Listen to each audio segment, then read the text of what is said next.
তো নমস্কার, আমার নাম বিপুল রায়। আমি চলে আসলাম ফের আপনাদের সামনে আরও নতুন একটি ভিডিও নিয়ে। তো আজকে আমি একটা কোম্পানির নাম বলতে চলেছি, যেটা কিনা কোম্পানি ডিভিডেন্ড অ্যানাউন্সমেন্ট করেছে, আর কোম্পানি প্রতি শেয়ারে কত টাকা ডিভিডেন্ড দিতে চলেছে, আর ডিভিডেন্ডের এক্স ডেট কবে রেখেছে। তো এইসব বিষয়ে আর কি সংক্ষেপে আলোচনা করার চেষ্টা করব এই ভিডিওর মাধ্যমে।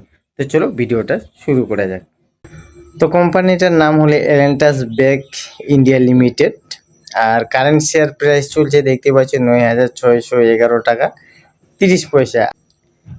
আর একদিনে হচ্ছে এই কোম্পানির স্টকের দাম পড়েছে 4.10%, ঠিক আছে, মানে 411 টাকা আর কি।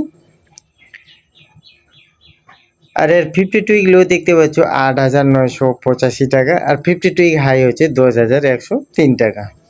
তো এবার শর্টকাটে হচ্ছে ফান্ডামেন্টালসটা বলে দেওয়ার চেষ্টা করব। মার্কেট ক্যাপ দেখতে পাচ্ছ 7,630 crore, মানে স্মল ক্যাপ আর কি, ঠিক আছে। আর পিই রেশিও হচ্ছে 51.63, আর তো ইন্ডাস্ট্রি পিই হচ্ছে 41.31। এর মানে হলো এলেন্টাস ব্যাগ ইন্ডিয়া লিমিটেড যে কোম্পানিটা আছে, সেম একই কোয়ালিটির যে আরও যেসব কোম্পানি কাজ করে, ঠিক আছে। তো সেই সব কোম্পানির স্টকের দামের থেকে এই এলেন্টাস ব্যাগ ইন্ডিয়া লিমিটেড কোম্পানির স্টকের দাম কিন্তু একটু বেশি দামে বিক্রি হচ্ছে বাজারে। এটা এলেন্টাস ব্যাগ ইন্ডিয়া লিমিটেড এই কোম্পানির পিই রেশিও আর ইন্ডাস্ট্রি পিই রেশিওটাকে আর কি কম্পারিজন করে আর বোঝা যাচ্ছে, ঠিক আছে। ডেপ টু ইকুইটি মানে ঋণ দেখতে পাচ্ছি 0.00, মানে একদমই নেই। আর আরওই রিটার্ন অন ইকুইটি আর কি পার্সেন্টেজ হিসাবে এই কোম্পানি শেয়ার হোল্ডারদের রিটার্ন দিয়েছে হচ্ছে 14.66%, মানে মোটামুটি আর কি 14.5%, ঠিক আছে। ইপিএস আর্নিং পার শেয়ার মানে প্রতি শেয়ারে এই কোম্পানি কামাই করে দিয়েছে শেয়ার হোল্ডারদের দেখতে পাচ্ছি 186 টাকা 41 পয়সা। বুক ভ্যালু হচ্ছে 1,271 টাকা 75 পয়সা, ঠিক আছে।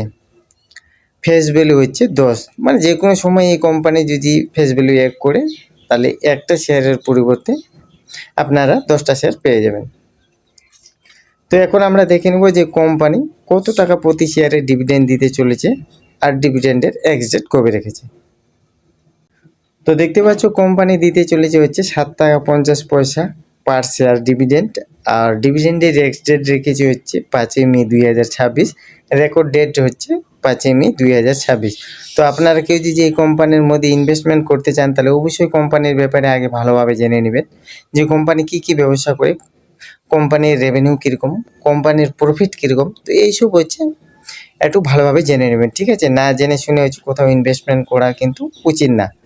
আগে কোম্পানির ব্যাপারে ভালোভাবে জেনে নেবেন, তারপরে ইনভেস্টমেন্ট করার ইচ্ছা হলে করবেন, না হলে অ্যাভয়েড করবেন, ঠিক আছে।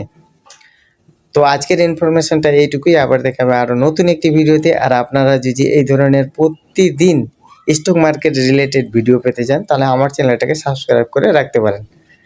ভিডিওটা এতক্ষণ দেখার জন্য অনেক অনেক ধন্যবাদ।